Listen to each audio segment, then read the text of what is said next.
Muchas gracias, Jonander. Bueno, muchas gracias, antes de nada, al Museo de Bellas Artes de Bilbao por invitarme a participar en esta jornada y gracias a ustedes por asistir. Sin ustedes no tendría sentido, sin ninguna duda.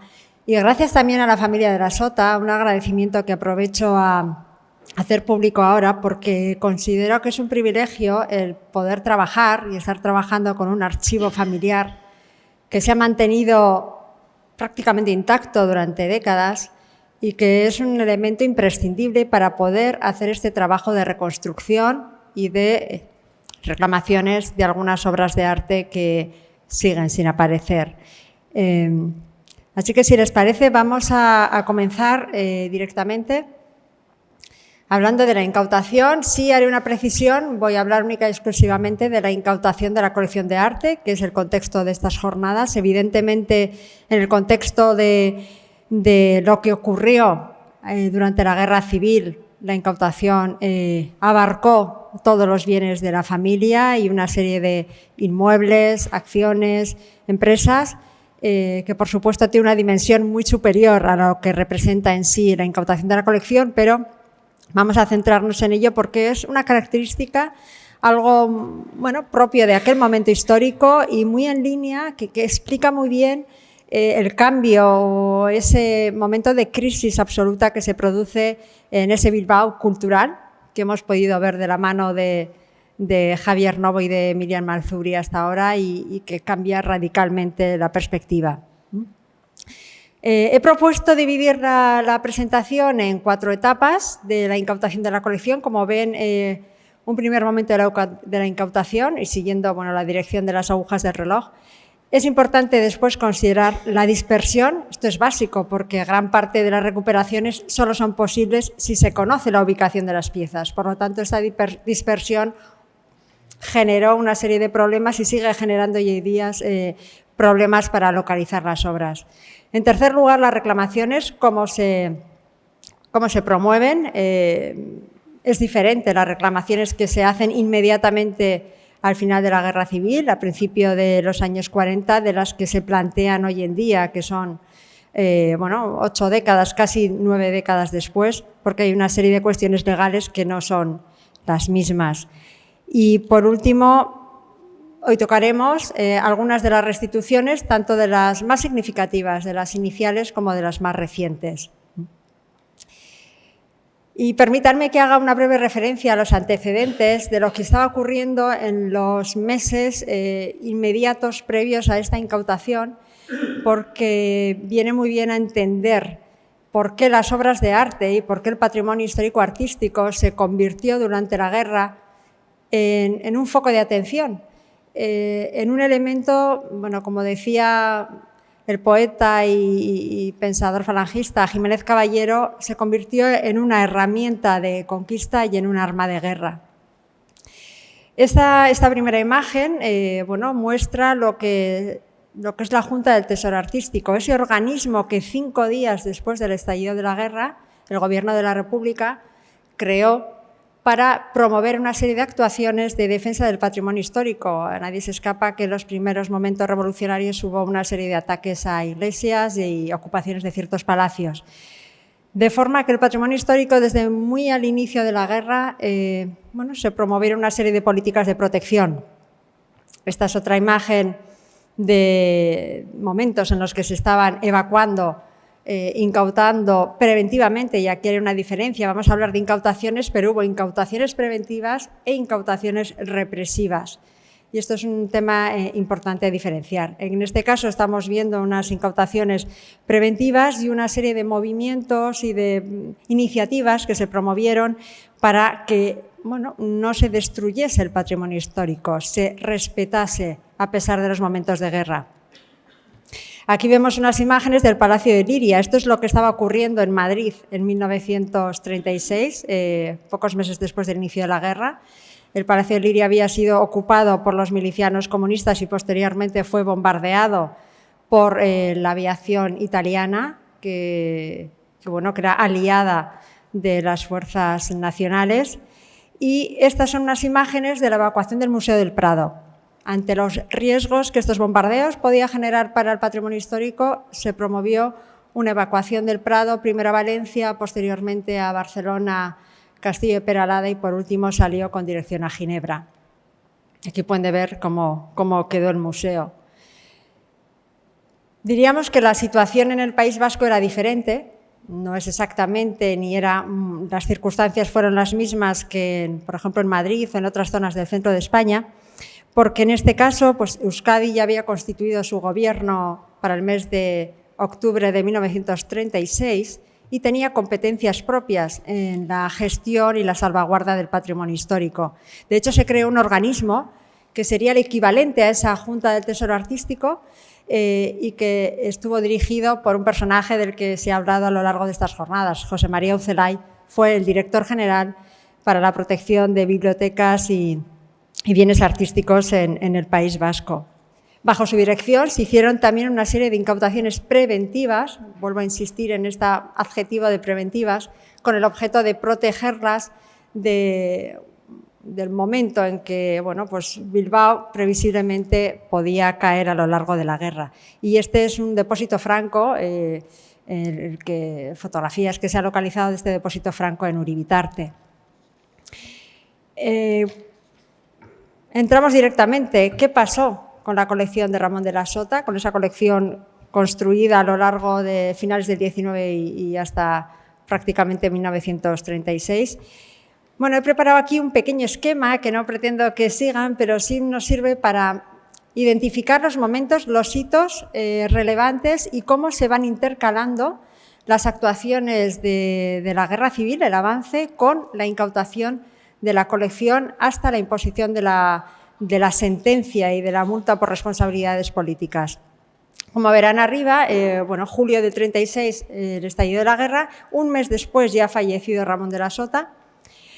Meses después tenemos el momento ya, abril del 37, el bombardeo de Guernica, que ya está avanzando la caída del frente norte, de la zona norte del País Vasco. La caída de Bilbao es junio del 37 y 2 meses después ya están las actas de la incautación de toda la colección de Ramón de la Sota que estaba en Ibaigane.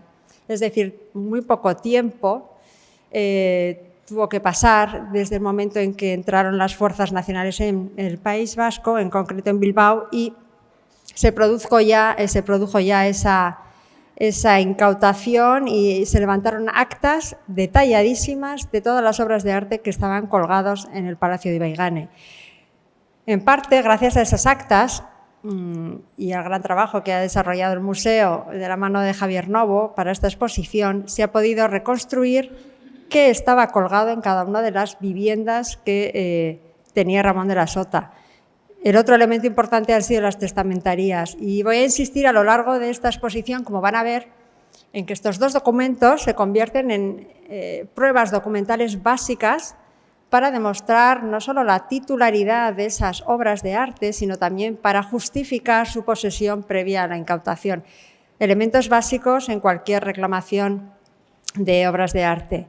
Y también hay que decir, como me refería al principio, la importancia de tener ese archivo de la familia es que cuando comenzamos esta investigación, desde el despacho en el que colaboro, en Ramón y Cajal Abogados, lo primero fue acudir a todos los archivos, Archivo Histórico Nacional, Archivo de la Guerra Civil en Salamanca, Archivo de la Audiencia Provincial de Burgos. La sorpresa fue que no existía documentación de este expediente.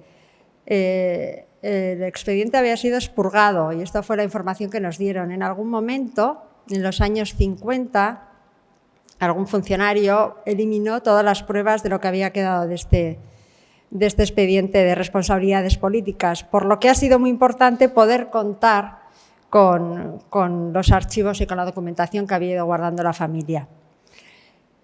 Volvemos a este esquema, vemos que el gobierno de Burgos, el primer gobierno de Burgos se instaura en enero del 38 y en marzo del 38 ya se ha impuesto la multa, una primera multa, es decir, esto es una resolución gubernativa, se impone una multa de 100 millones que conlleva la incautación preventiva de todos los bienes de Ramón de la Sota.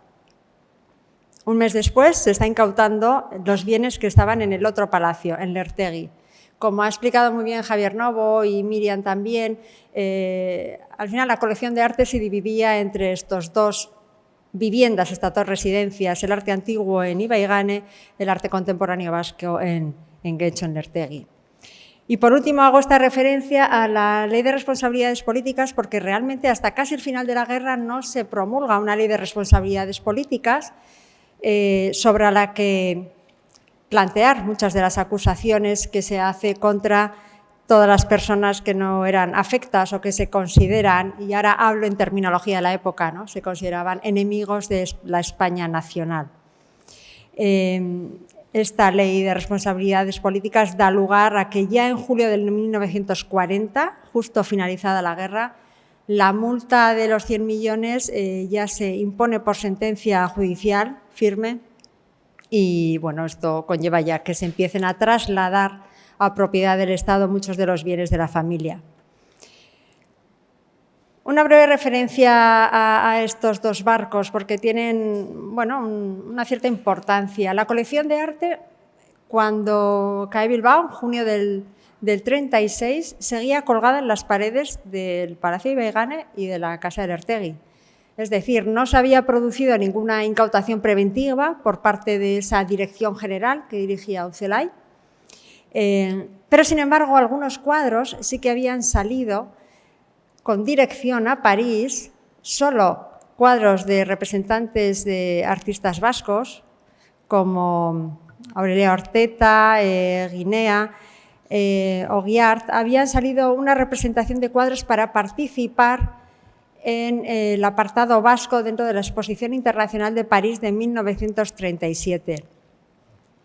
Gracias a eso no fueron incautados en aquel momento, aunque bueno, sabemos que finalmente fueron recuperados estos cuadros y traídos de vuelta a Bilbao ya bajo las directrices del gobierno franquista. Por lo tanto, pasaron también a quedar incautados. Y bueno, aquí una breve referencia a las dos inmuebles. Principalmente la incautación de Ibaigane es la que ha generado mayor número de reclamaciones de restitución. Y esto es debido a que en Ibaigane, al concentrarse la colección de arte antiguo, evidentemente es la que generó un mayor interés por parte de los jerarcas del régimen. Estando en Lertegi mayoritariamente arte contemporáneo vasco, no era a priori el tipo de arte con el cual bueno, pues querían identificarse. Y esto también es importante porque en aquel momento de arte como elemento de unidad de la nación española, pues artistas como pues, el Greco, como el Goya, artistas clásicos que habían tenido una proyección internacional importantísimo precisamente en los años previos a la Guerra Civil, se convertían en una bandera o en un escaparate también, ¿no? de lo que representaba esa Nueva España.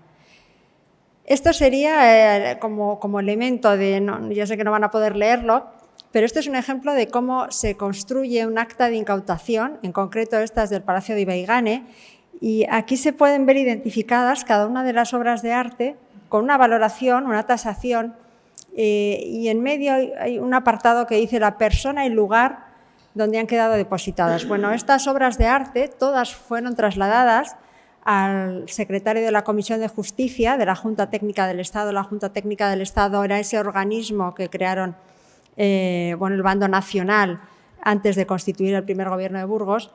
Y aquí hay un señor, el secretario de esta Junta, el señor José Remacha, que aparece continuamente a lo largo de la documentación de esta incautación.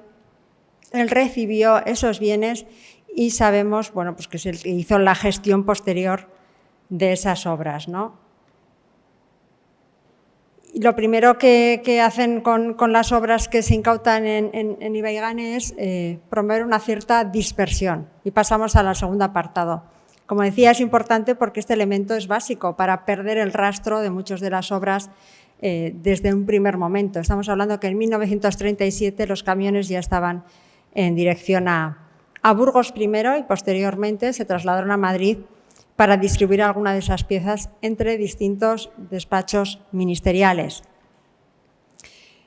Prácticamente la dispersión abarca unos pocos años, llega hasta 1945, y porque es en ese momento cuando otro organismo que se crea por parte de las fuerzas franquistas y que continúa su actividad terminada la guerra, que es el SDEPAN, le llamamos con estas siglas, pero es el Servicio de Defensa del Patrimonio Artístico Nacional, se encarga no solo de recoger esas incautaciones que se había hecho, tanto preventivas como a los llamados enemigos de la España nacional, y hacer depósitos. Es lo que llamamos los depósitos, y hoy en día los identificamos así, depósitos irregulares. Y decimos depósitos irregulares porque no había un mandato judicial que estableciese dónde tenían que instalarse los cuadros que habían sido incautados, sino que directamente era una distribución bastante aleatoria y a ritmo del gusto o de la solicitud de los diversos ministerios, universidades u organismos en torno a la administración del Estado. Una de las primeras entregas de los que tenemos constancia que se hacen de las obras de Ibaigane es el Palacio de la Isla en Burgos, donde se había instaurado el general Francisco Franco en unos primeros momentos de la guerra, cuando se constituye en Burgos el primer gobierno. Y también tenemos ciertas referencias a que eso es así en una serie de libros, en concreto el libro de memorias de Serrano Súñer, el cuñado de Franco, que en aquel momento había asumido la cartera del Ministerio de Orden Público en el primer gobierno de Burgos, y que hacía referencia a que José Manuel Suances, que es la persona que figura al lado de la fotografía, que fue el ministro de Industria y Comercio del primer gobierno de Burgos, como Suances se había hecho preparar en Burgos, en el Ayuntamiento de Burgos, un pequeño despacho que estaba adornado con joyas y con obras de arte que habían sido de Ramón de la Sota. Es decir, ahí tenemos unas primeras referencias y estamos hablando del 38. Sabemos que parte de esa dispersión también se produce porque una serie de obras que se entregan al Museo de Bellas Artes de Bilbao, se entregan a Losada, su director en aquel momento. En concreto, de la incautación de Ibaigane, tan solo se entregan 5, que son aquellas correspondientes a los artistas vascos contemporáneos. Diferente será ya, como veremos, con la colección de Lertegui. Pero estamos ya en esta dispersión de la que estábamos hablando, hay más referencias documentales a dónde están los cuadros en cada momento. En este caso, por ejemplo, hay una serie de cuadros que figuran referenciados en un intercambio de cartas que se produce entre el Ministerio de Educación y el Ministerio de Orden Público, que en aquel momento estaba en Valladolid. Hay que tener en cuenta que el primer gobierno de Burgos, o el primer gobierno de Franco, distribuye sus ministerios en distintas ciudades. Eso hace que parte de los ministerios estén en Santander, están en Vitoria, están en Burgos, están en Valladolid. Con todo ello, se pierde el rastro de muchas de las obras que van pasando de un ministerio a otro a solicitud de los propios ministros. Estas 3 obras sabemos que estaban, por ejemplo, solicitadas por el ministro de Orden Público cuando estaba instaurado en Valladolid, y pasaron a aquella en 1940, estaban en aquel ministerio. Pero sabemos también que esta tabla, la última, aquí tenemos, los hemos visto esta mañana con la presentación de Javier, muchos de estos cuadros, pero como ven, el primero es la reina Mariana de Austria, que es un Carreño de Miranda, un artista del barroco español sumamente prestigioso. La segunda es el San Francisco del Greco, otra obra de gran valor, especialmente desde esa rehabilitación del Greco de finales del XIX y sobre todo principios del XX. Y el tercero es una tabla, La Piedad de Morales, que hemos visto con Javier, que había sido una de las primeras compras que hizo Ramón de la Sota. Bueno, pues esta tabla de La Piedad de Luis de Morales, o del Divino Morales, también sabemos que posteriormente pasó al despacho de Serrano Súñer. Es decir, que las transferencias solo quedan documentadas gracias a pequeños oficios internos entre la Administración del Estado y entre ministerios. Y reitero que estos depósitos, por lo tanto, eran absolutamente irregulares porque no quedaba constancia, no había ningún organismo en aquel momento que estuviese diríamos, fuese el responsable de la salvaguarda o de la protección del patrimonio histórico, que levantase actas o que levantase informes o estudios sobre dónde estaban ubicadas las obras. De hecho, hay una referencia del que era entonces el director general de Bellas Artes, que es el marqués de... no me sale ahora. Sí, el marqués de Lozoya, gracias, que bueno, identifica de forma clara que sabe que está habiendo un movimiento de cuadros de la colección de la Sota, pero que son incapaces de saber en qué ministerios y en qué lugares están siendo depositados. También sabemos que hay una serie de dispersión, otra parte de la dispersión es que acaban en el mercado del arte, es decir, en algún momento de los depósitos en los que estaban guardados cierta cantidad de cuadros, debía haber robos o ventas. El tema es que finalmente acabó en el mercado del arte. Al menos esto ocurrió con algunos de los cuadros, como Paisaje con figuras, de un pintor holandés del siglo XVII, y algunas otras más, porque en ese archivo de la familia se identifica el seguimiento que se va haciendo a varias personas particulares que parece ser que en su casa tenían obras de arte y se intenta localizarlas y buscar cómo ha podido llegar hacia ellas. Es verdad que en el caso de las reclamaciones a personas particulares es más difícil.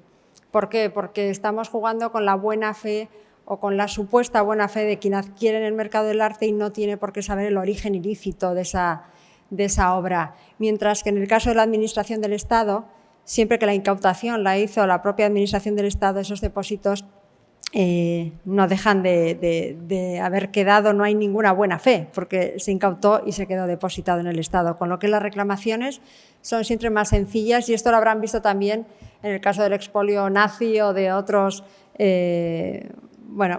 conflictos bélicos en los que ha habido reclamaciones derivadas de incautaciones de estas características. Vamos a ver cómo se formula una reclamación y en ese itinerario histórico cómo van produciéndose a lo largo de distintas décadas reclamaciones de estas obras. Eminentemente son siempre obras de arte antiguo, son las más valiosas y son también las que más fácil es identificar. Estas imágenes, hemos visto varias a lo largo de esta mañana, son unas imágenes del interior de Ibaigane, que en principio podrían haber sido un buen instrumento para localizar obras de arte que estaban colgadas, pero evidentemente la calidad de las mismas, ya que son de 1916-17, no nos permite obtener imágenes fidedignas, salvo en algún caso concreto. En cambio, sí lo permite este documento, este libro, publicado en 1919, que pues tiene la virtud de recoger al menos 25 obras, fotografías en blanco y negro, de la que había sido una de las principales colecciones artísticas en Bilbao, la de Ramón de la Sota. Y gracias a estas imágenes se ha podido identificar de manera clara e indubitable las obras que se estaba buscando y con las que se podían reclamar, ¿no? Esto, por ejemplo, es un ejemplo y esto sirve como elemento. Esto, por ejemplo, es una página de la testamentaría de Ramón de la Sota, enmarcado en azul aquella entrada del inventario de bienes muebles, de cuadros, que se refiere a este mismo cuadro que aparecía en ese libro. Como ves, es un retrato de dama francesa, fotografía 108, es decir, hubo un interés y una conciencia perfectamente clara por parte de la familia de la Sota de que esas obras, aunque hubiesen sido incautadas, seguían siendo de su titularidad. Y ello lo demuestra el hecho de que en las particiones testamentarias, no solo en la original de Ramón de la Sota, sino también en la de su viuda Catalina de Oburto, se incluyesen las obras de arte para su traspaso a los siguientes herederos, siguientes generaciones, a pesar de no tener la posesión de ellas. Es decir, se hacía referencia, aquí hay una frase que dice, está en el hall del despacho del Ministerio de Educación Nacional, sin que se haya devuelto a pesar de las gestiones realizadas. Es decir, nunca se desistió de reclamar esa titularidad. Y este elemento, que puede parecer una cuestión, esto se escribe en torno a 1945-46 en las últimas testamentarías, es un elemento básico, porque hay un elemento jurídico ligado a las restituciones, y es que quien era el propietario nunca haya dejado de intentar recuperar su propiedad o su posesión. Y esta es una forma clara de dejar constancia de que esa titularidad se mantenía viva y las iban recibiendo las siguientes generaciones. Fue diríamos, algo muy especial porque no es habitual en las testamentarías de esta época y yo diría que tampoco quizá hoy en día que se reflejen elementos de estas características sin tener la posesión, que se siga trasladando la titularidad para futuras reclamaciones. Bueno, analizada ya la incautación, la dispersión y cómo hay que formalizar inicialmente estas reclamaciones, sobre todo teniendo en cuenta que es básico identificar la imagen, identificar el cuadro, que es básico identificar dónde está, cosa donde la familia o elemento en el que la familia invirtió grandes esfuerzos y colaboró con muchas personas para buscar dónde podían estar colgados esos cuadros. Y en tercero, hay que también tener un título jurídico para poder reclamar, ¿no? Esos tres elementos son los mínimos necesarios para plantear una restitución. Y así es como se empezaron a plantear las primeras restituciones que son inmediatamente posteriores a la guerra. Bueno, este es el cuadro icónico pintado por Zuloaga, que sabemos que vuelve a la familia por la intermediación del propio artista, que intercede para que sea devuelto a la familia. Con lo que no se trata como tal de una restitución derivada de una reclamación, pero sí de una actuación muy importante de un amigo de la familia, ¿no? Pero vamos a ver una de las primeras restituciones que siguen un procedimiento bastante similar al que podemos estar siguiendo hoy en día. Esta es una restitución que se promueve ante el Ayuntamiento de Burgos en 1974. Hay que decir que no es la primera vez. Es decir, ante el Ayuntamiento de Burgos se habían enviado varias cartas y se habían planteado varias reclamaciones. Una primera en 1945 se hizo llegar una carta al propio Ayuntamiento, al alcalde, solicitando la devolución de una serie de piezas, entre ellos 4 cuadros, un vargueño de laca, una serie de elementos decorativos, un biombo, había también pues creo recordar una mesa, es decir, una serie de elementos decorativos que se habían dejado simplemente en el guardamuebles municipal de Burgos o directamente en el Palacio de la Isla. Aquella primera reclamación, la respuesta por parte del alcalde fue radicalmente negativa y, de hecho, es la referencia que solemos utilizar en muchos casos para dar a entender cómo aquello se consideraba un botín de guerra, simplemente. Y esa fue la respuesta del alcalde. Esto es un botín de guerra porque ha sido incautado por el general de la 6ª sección del Ejército y, por lo tanto, no ha lugar a ninguna devolución. Posteriormente se intentó una solicitud de devolución al año siguiente por parte de un tribunal número 1 de Bilbao, que solicitó también al Ayuntamiento de Burgos que procediese a las devoluciones de ciertas piezas. Nuevamente se desistió de hacer esa devolución y Ramón de la Sota y Aburto contactó, entre otros, en 1958 con un diplomático que es conocido, que fue Sanz Briz. No sé si lo conocen, porque ha habido películas sobre el ángel de Budapest, porque consiguió salvar la vida de 5.000 personas judías del Holocausto en Hungría, ¿no? Bueno, pues Sanz Briz también intercedió ante el Ayuntamiento de Burgos intentando esa devolución de piezas, que tampoco fue posible. Llegamos a 1974 y ha cambiado sustancialmente las circunstancias, entre otras cosas porque en 1966 se había promulgado ya una ley de amnistía por responsabilidades políticas. Rápidamente la familia, que siempre estuvo asesorada de numerosos abogados y no perdió ninguna oportunidad legal, presentó una demanda por la cual se reclamaban las 170 obras que habían sido incautadas y seguían sin haber sido devueltas a la familia. Y todo ello en base a esta ley de amnistía por responsabilidades políticas. en 1969, es decir, estamos hablando todavía en pleno franquismo, el juez, magistrado especial para la devolución, se llamaba así, de depósitos por responsabilidades políticas, pues promulgó un auto en el que declaraba que había que hacer dicha devolución, es decir, que la Administración del Estado debía devolver a la familia las 170 obras que estaban reclamando.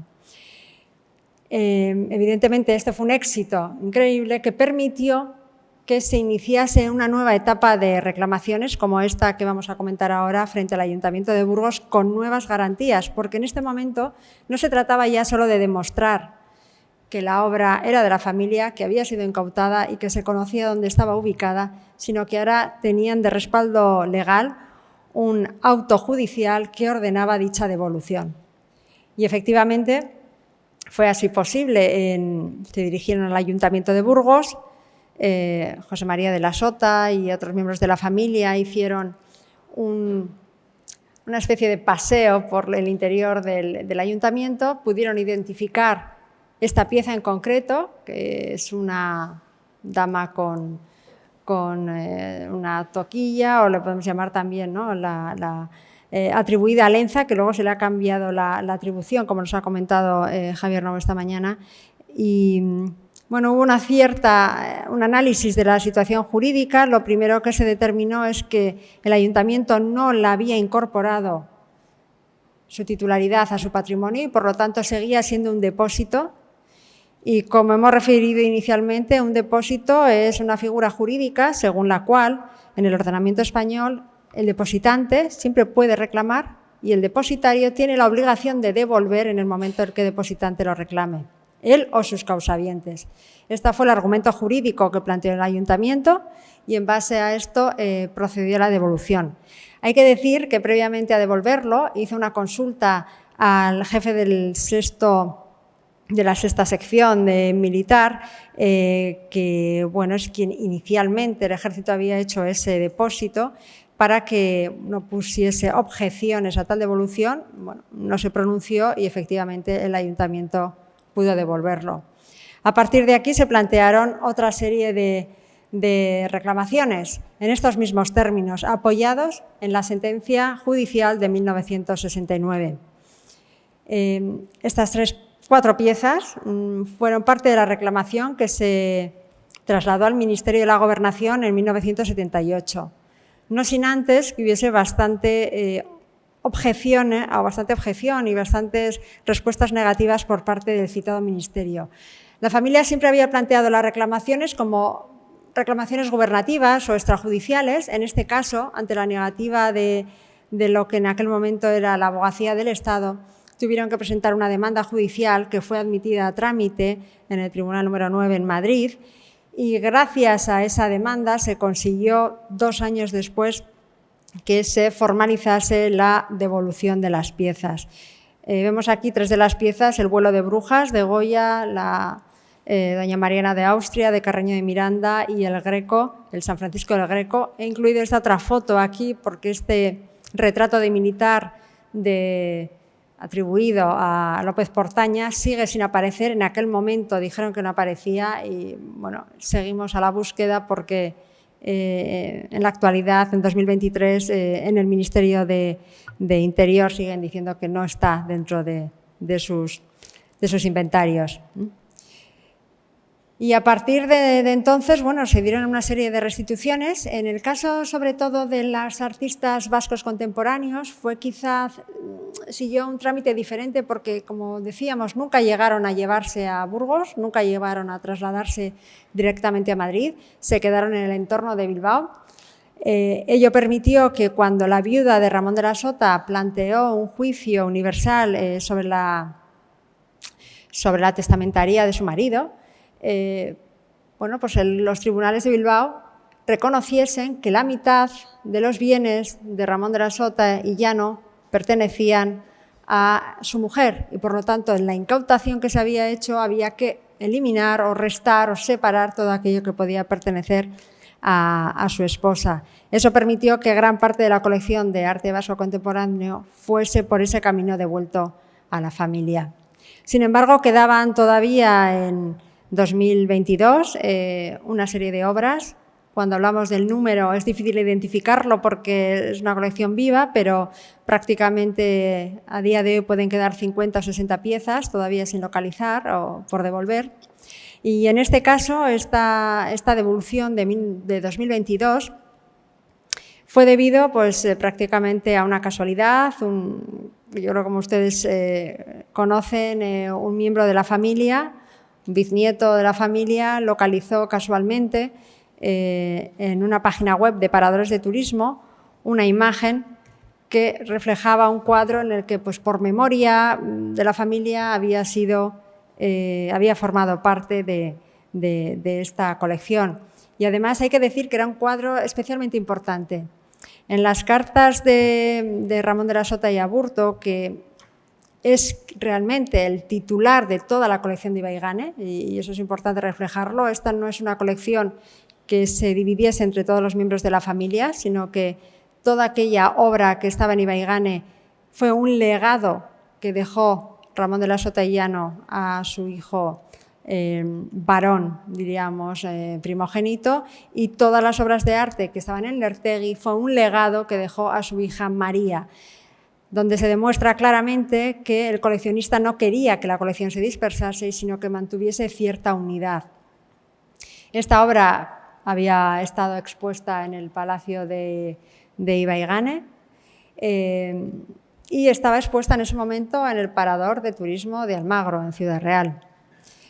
La forma de localizarla tiene algo que ver o tiene que ver con algo que es muy propio del siglo XXI, y es la digitalización de las colecciones, que ayuda en esa localización de obras, porque el Paradores de Turismo, precisamente en 2015, con esa idea de poner en valor la colección que tenían, preparó una exposición en Madrid y elaboró un catálogo. Y en ese catálogo figuraba esta pieza junto con otras piezas, y hay que decir, otras piezas también que están en este mismo Parador de Almagro están en este momento en curso de ser reclamadas para otras familias. Lo que parece dar a entender que muchas de las obras que quedaron en aquellos depósitos o que pasaron de ministerio en ministerio en algún momento, eminentemente en torno al año 1990, pasaron a adornar varios de los paradores de turismo. Como saben ustedes, son organismos que dependen del Ministerio de Industria, Comercio y Turismo. Bueno, en este caso, esa localización prácticamente casual de un miembro de la familia dio lugar a recuperar toda esta documentación y a empezar a reconstruir qué había pasado con este cuadro, del que, como decíamos, Ramón de la Sota y Aburto hacía en sus cartas una cierta referencia a la preferencia que su padre había tenido siempre por esta obra, considerándola una de las más importantes de la colección, y a los esfuerzos que durante décadas habían hecho por intentar localizarla sin haber conseguido dar con ella.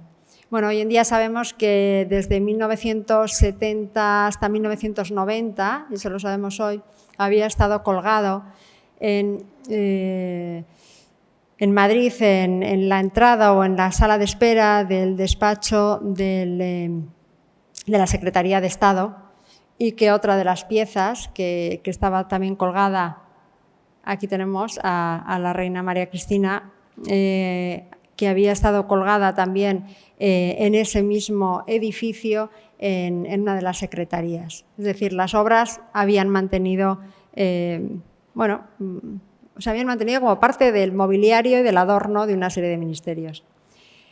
Este es el Parador de Turismo de Almagro, que es un sitio, pues, espectacular, la verdad, es una maravilla. Recuerdo que cuando la familia nos encargó comenzar la investigación de este asunto y si había alguna viabilidad sobre la posibilidad de reclamarla, lo primero fue ir a verla, a ver si estaba allí, porque uno de nuestros primeros miedos es, igual está colgada, pero si no hacemos fotografías previas, al reclamarla puede desaparecer y llevarse a un almacén, con lo que era básico tener pruebas fehacientes y pruebas documentales de que eso estaba colgado unos meses antes de presentar la reclamación.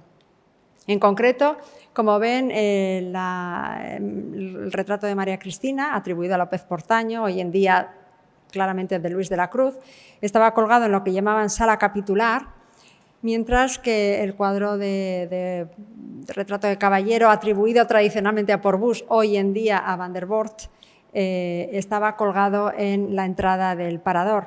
Aquí he incluido también un par de imágenes de los cuadros colgados en Madrid, en esa exposición de Azca en 2015. Ahí pueden ver el cuadro en concreto del retrato de caballero. Bueno, al lado puedo decir que hay algún cuadro más. Este retrato de Felipe van Diriksen, el del retrato de caballero rojo, vestido de rojo, este es otra reclamación de la familia Sánchez Albornoz, que también consta que fue llevado a este parador y sacado. Y bueno, catálogo de parados de turismo, referencias a este cuadro en muchos como un cuadro valioso de la colección de paradores. Esta es del año 2020. Y cuando se planteó la reclamación, pues la primera respuesta, hay que decir, de la Secretaría de Estado de Turismo fue negativa. Fue negativa porque habían pasado prácticamente 50 años sin que hubiese habido restituciones o devoluciones por parte del Estado en un caso de incautaciones de la Guerra Civil, y el primer argumento legal que se plantea es la llamada usucapión. Este es un término jurídico según el cual la posesión continuada de un bien mueble durante 3 años de buena fe o 6 años de mala fe da lugar a la adquisición de la propiedad. Es el mismo argumento que se ha planteado en un caso que ustedes conocerán por la prensa, que es el caso Cassirer, en el cual se enfrenta la familia Cassirer contra el Museo Thyssen, Bornemisza, por un cuadro de Pissarro, la de José Antonio Gué. En todo caso, este argumento es recurrente. Sabíamos que era el primer argumento que íbamos a encontrar, pero la forma de subvertirlo o de conseguir demostrar que no había lugar a aplicación de la usucapión en este caso era bastante evidente por nuestra parte, no así siempre para la otra parte. Pero en primer lugar había una sentencia judicial, por lo tanto nadie puede decir que posee una obra de arte de buena fe o a título de dueño cuando hay una sentencia judicial que ordena al Estado a devolverla. En segundo lugar, esa posesión, incluso de mala fe, tiene que ser pacífica, pública y continuada en el tiempo. Pues pacífica no puede ser pacífica cuando había numerosas cartas de la familia reclamando a diversos ministerios la ubicación de esta obra de arte para su restitución. Y tampoco puede ser pública porque el cuadro estaba colgado en el interior de ministerios o incluso en un parador de turismo.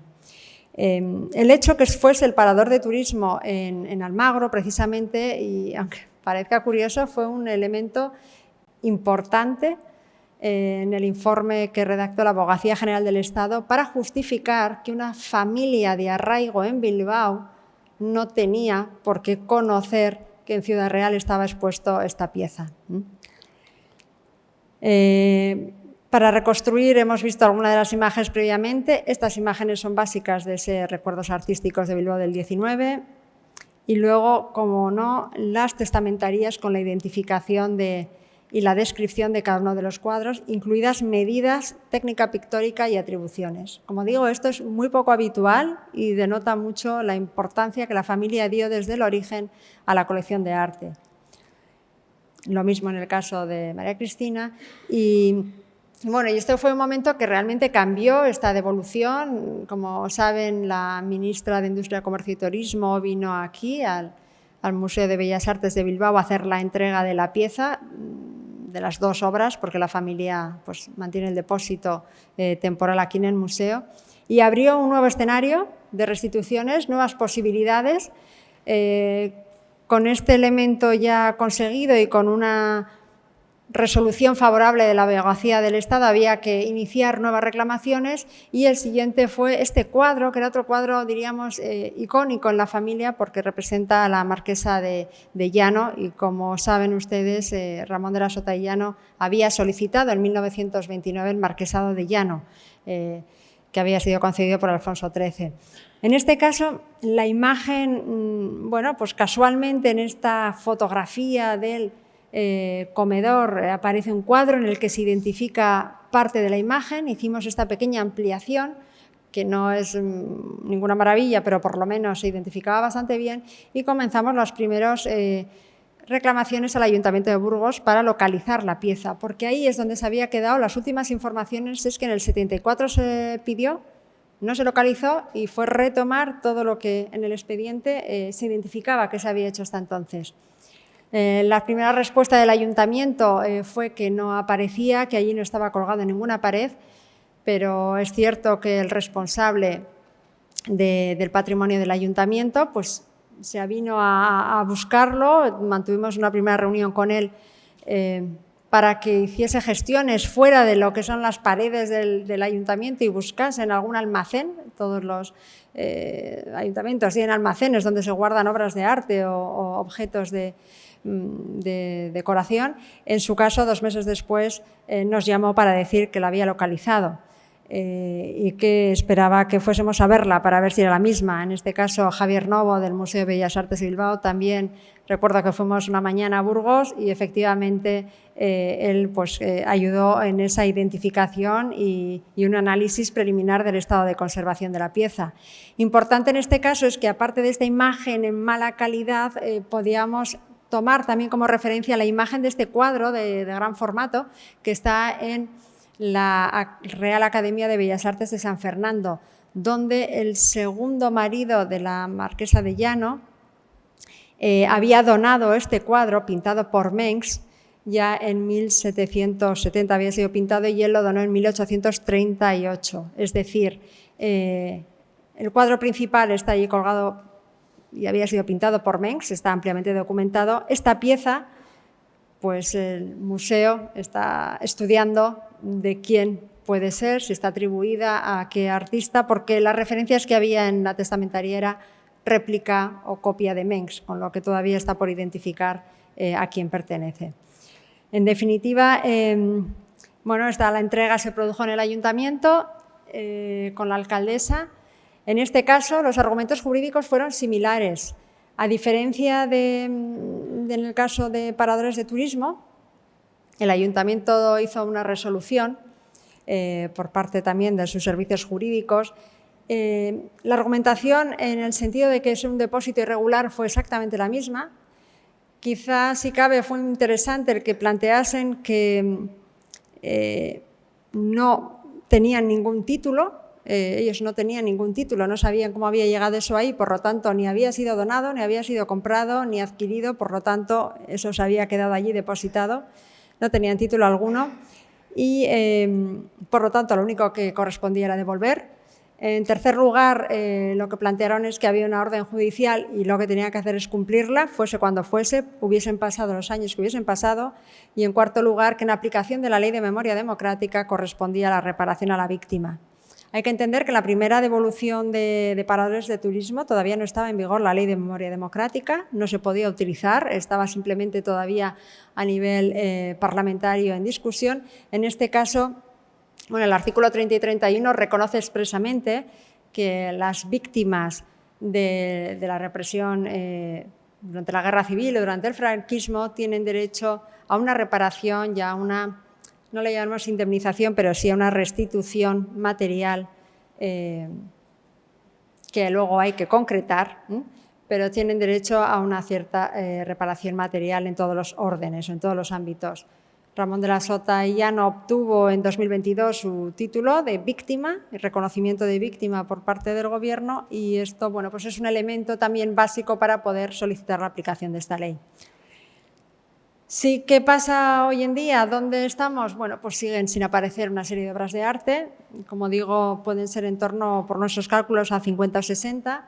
De algunas de ellas hay imagen, lo que ayuda en la localización, de otras no. Solo consta un título, un tamaño, unas medidas y, en algunos casos, si tenemos son actas de entrega. Es decir, sabemos que en Educación se entregó en 1941 un cuadro, sabemos que en otro ministerio se entregó otro.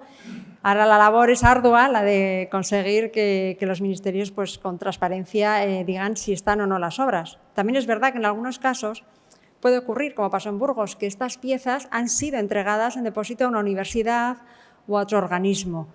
Con lo que ese famoso inventario al cual la Ley de Memoria Democrática, que se publica en 2022, planteaba que en el plazo de un año había que hacer un inventario, la Administración del Estado, de todas aquellas piezas que tuviesen posesión suya, que tuviesen como origen la Guerra Civil.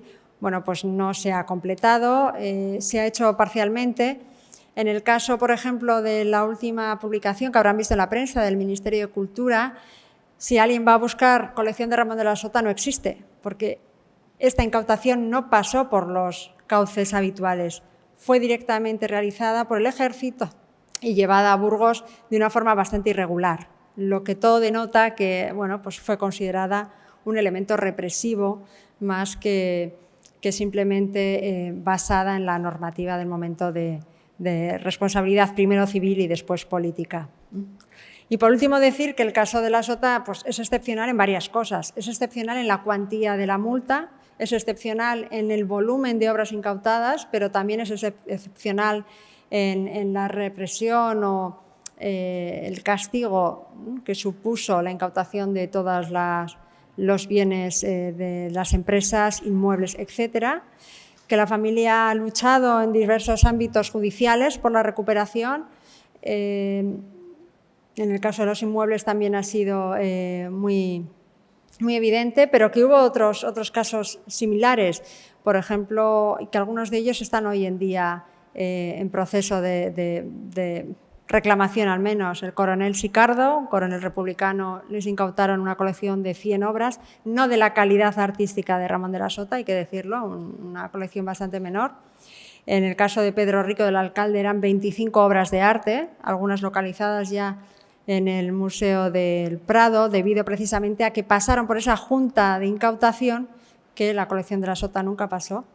Y en el caso del historiador Claudio Sánchez Albornoz, pues se han identificado un par de obras de arte que fueron incautadas mientras él era embajador en Lisboa de la República y, en concreto, como decimos, algunas están en paradores de turismo. Y muchas gracias. Espero que si tienen cualquier pregunta estoy a su disposición.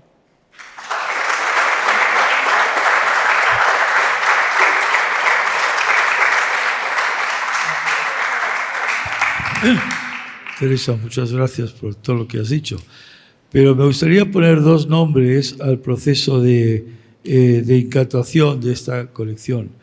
Concretamente, la planificación de la incautación de esta colección fue hecha antes de la caída de Bilbao y fue hecha por dos intelectuales falangistas, Rafael Sánchez Mazas y Pedro Laín Entralgo. Esta información me la dio Pedro Ibarra Macmahón, que pasó gran parte de la guerra civil en el cuartel de Burgos, traduciendo partes de guerra al inglés. Sánchez Mazas, no sé mucho de él, pero Pedro Laín Entralgo solía venir a Bilbao a dar conferencias en la bilbaína, nunca hizo referencia a esto, aunque sus intervenciones en la bilbaína solían ser sobre ética, de lo cual él era profesor. Sí, efectivamente, Laín Entralgo fue además rector de la universidad, publicó una serie de libros, algunos muy interesantes sobre la amistad y sobre pues, la ética. Pero bueno, es verdad que a todas luces, desconocía este dato, gracias Ramón, es verdad que a todas luces la premura con la que se incautó la colección y la disposición inmediata que se hizo de los cuadros con esa distribución aleatoria al gusto de, pues es verdad que hace o permite imaginar que esto no fue algo absolutamente casual, porque esto es algo que no lo hemos visto en otras incautaciones, y en otras incautaciones pasó por el Servicio Artístico de Vanguardia. Por ejemplo, hay una serie de cartas de Julio Irigoyen, que en aquel momento en Bilbao era el responsable del Servicio Artístico de Vanguardia, es decir, ese sistema equiparable a la Junta del Tesoro Artístico, pero instaurado por el franquismo. Y él mismo, con cierta molestia, trasladaba a Madrid que en Bilbao la colección de la Sota había salido en unos camiones dirigidos por el ejército sin ningún control y sin que ni siquiera los técnicos artísticos hubiesen podido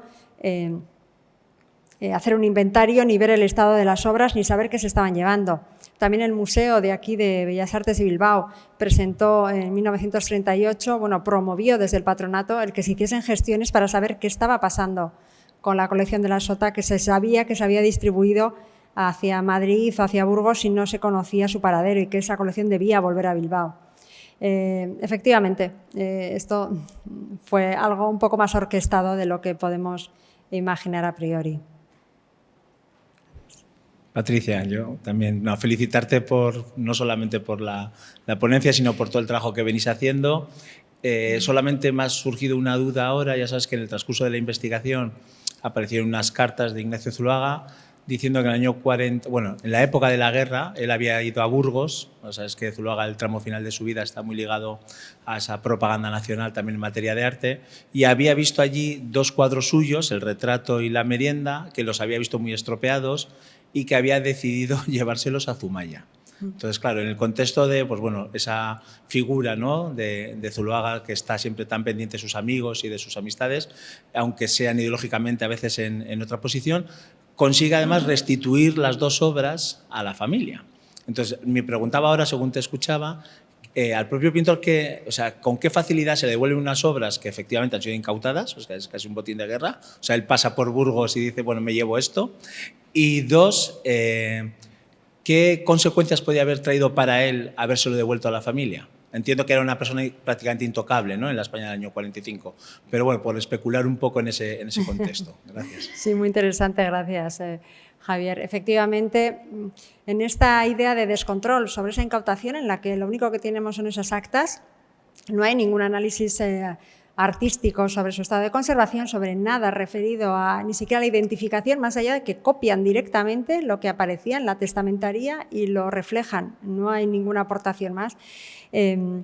Esa incautación y traslado de la obra de un lado para otro a mí no me extraña, después de ver las cartas que se intercambian entre ministerios, ministros, diciendo, oye, yo me lo llevo, que me gusta, o incluso hay una carta del ministro de Educación que decía, ruego que me lo dejéis todavía un tiempo en mi despacho porque, y estamos hablando del Carreño de Miranda o del Greco, ¿no? Estamos hablando de ese tipo de piezas, ruego que me lo dejéis en mi despacho durante más tiempo porque estoy muy contento con estas obras.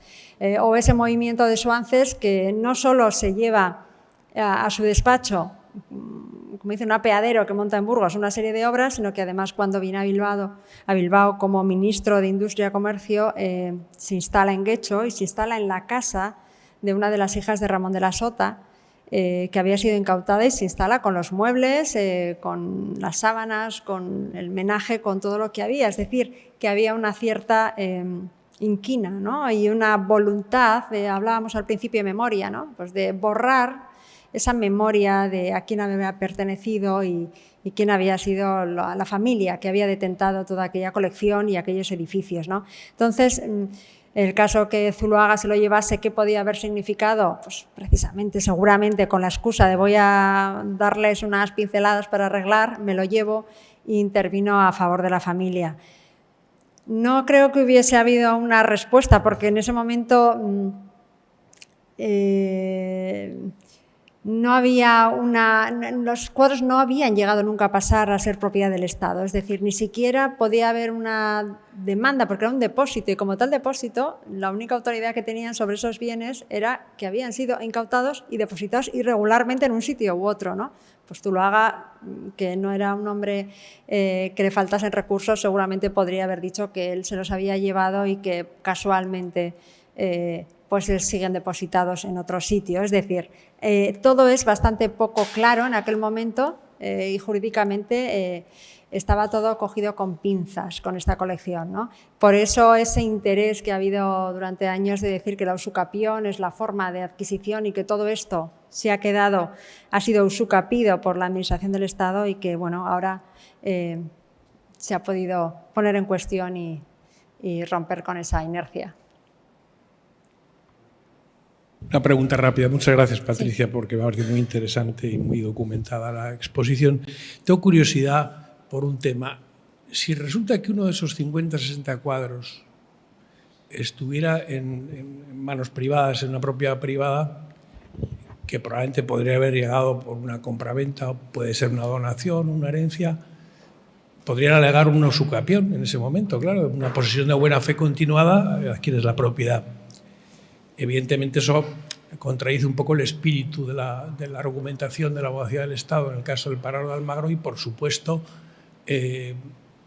está a favor de la tesis del Gobierno, de la Abogacía del Estado, en el caso Casirer, en el Thyssen. Es decir, que el barón compra un cuadro de buena fe en el año 76, creo. Aunque hubiera habido una indemnización previa a la familia, hubo una reclamación permanente, con lo cual ahí se produce una especie de paradoja, de zarandeo del concepto de la usucapión por parte del Gobierno. Es decir, que en un caso el Almagro dice que no se ha producido la usucapión, en un caso en el que podría haber alguien privado que lo invocara, habría que discutirlo, y en el caso del cuadro Casirer, de la familia Casirer en el Thyssen, no se defiende, o se defiende a la usucapión al margen de que hubiera leyes extraterritoriales, ¿no? Y luego hay dos casos que tú conoces bien, que es el del Museo de Pontevedra, que devuelven, también ahí no se admite la usucapión, y en el caso del Reina Sofía, del André Masson, que devuelve el Piquirao. Vale, gracias. Sí, efectivamente la normativa española es garantista en el sentido de proteger la propiedad. Y en el momento en que hay una transacción, claro, no hablamos ya del depósito porque el caso de la incautación no es una transacción, ¿no? Cuando hay una transacción entre dos partes, una venta a un tercero de un bien, se considera que esa adquisición es de buena fe. Es decir, la mala fe hay que demostrarla por parte de quien quiere impugnar esa compraventa. Por lo tanto, y esto ha sido parte del caso Casirer, ¿no? El hecho de que el Estado español, o sea, la familia Casirer debe demostrar que el Estado español había comprado de mala fe para poder decir que se podía impugnar esa compraventa. Efectivamente, eso va contra el espíritu de una ley de memoria democrática o de la normativa, por ejemplo, de los países anglosajones, en los que lo que se da prioridad es al título. Es decir, nunca se va a reconocer que una compraventa en la que ha habido un robo inicial pueda haber usucapido el último poseedor. Se considera que todas las compraventas, a pesar de haberse hecho con buena fe, previas son nulas. Es decir, diríamos un ordenamiento jurídico que plantea de base una filosofía diferente sobre las adquisiciones simplemente por usucapión. ¿Esto cómo se ha solucionado, por ejemplo, con temas del expolio nazi? En países como Alemania se ha promovido una legislación nueva, ex profeso, porque si no, la mayor parte de las obras del expolio nazi que están en manos privadas nunca se devolverían. ¿Cómo se ha hecho? Se ha considerado que todas las compraventas que se llevaron a cabo entre 1933 y 1945 automáticamente tienen la duda sobre la buena fe del adquirente. De esa forma, quien tiene que demostrar que lo adquirió de buena fe es quien lo posee actualmente. Es exactamente lo contrario de lo que ocurriría con la aplicación normal del Código Civil. Ese tipo de normativa no existe en España, no se ha desarrollado, no existe un comité de devoluciones, no existe nada similar para el expolio nazi con lo que pueda haber en estos países, ¿no? Entonces, en España es muy difícil subvertir la idea de la usucapión. Cuando hay un tercero que compra, si se presume la buena fe, hay que demostrar que tiene mala fe. En el caso Casirer, como decía, se intentó utilizar un argumento que luego no les funcionó, que era el decir que el Estado español, al comprarlo, había sido un colaborador necesario del régimen nazi prácticamente, ¿no? Bueno, pues esto no se soporta y no se pudo demostrar y siguen los tribunales, pero ahí está. En el caso, efectivamente, del Museo de Pontevedra, siguieron un camino diferente, porque en este tema, claro, se plantea un problema jurídico importante de coherencia. Por un lado, el Estado español está negándose a devolver una obra incautada a la familia Casirer y que posteriormente acaba en manos del Estado español a través de la Fundación o del Museo Thyssen, mientras que en el caso de Pontevedra, este era un coleccionista español que en el 74 adquiere una obra de arte en una galería de arte en Barcelona, supuestamente sin conocer que el origen venía de un palacio polaco que había sido expoliado en 1938, de los príncipes Czartoryski, y en este caso este coleccionista que lo compró en el 74 lo dona en el 92 al museo, con lo que el museo lo adquiere por donación y no hace ninguna comprobación sobre el origen de esa obra, ¿no? La diferencia es que en ese caso la Abogacía General del Estado pues, se vio en el compromiso de ver qué hago si damos la autorización a esa salida. Estamos en contradicción con lo que estamos diciendo en el Thyssen, ¿no? Bueno, la opción fue otra, y es que el Museo de Pontevedra, que es titular de las obras, decidió tomar la resolución ellos mismos y, como se habían comprometido, proceder a la devolución. La obra tuvo que salir de España con un permiso de exportación y finalmente el Ministerio pues, accedió a darlo. Entonces ha habido, diríamos, es diferente las resoluciones cuando las decisiones se toman en una administración local o en un organismo autónomo que tiene cierta capacidad de disposición sobre sus propios bienes que cuando lo toma la Administración del Estado. O esa es la experiencia que vemos en este tipo de casos. Bueno, si no tiene más preguntas, muchas gracias.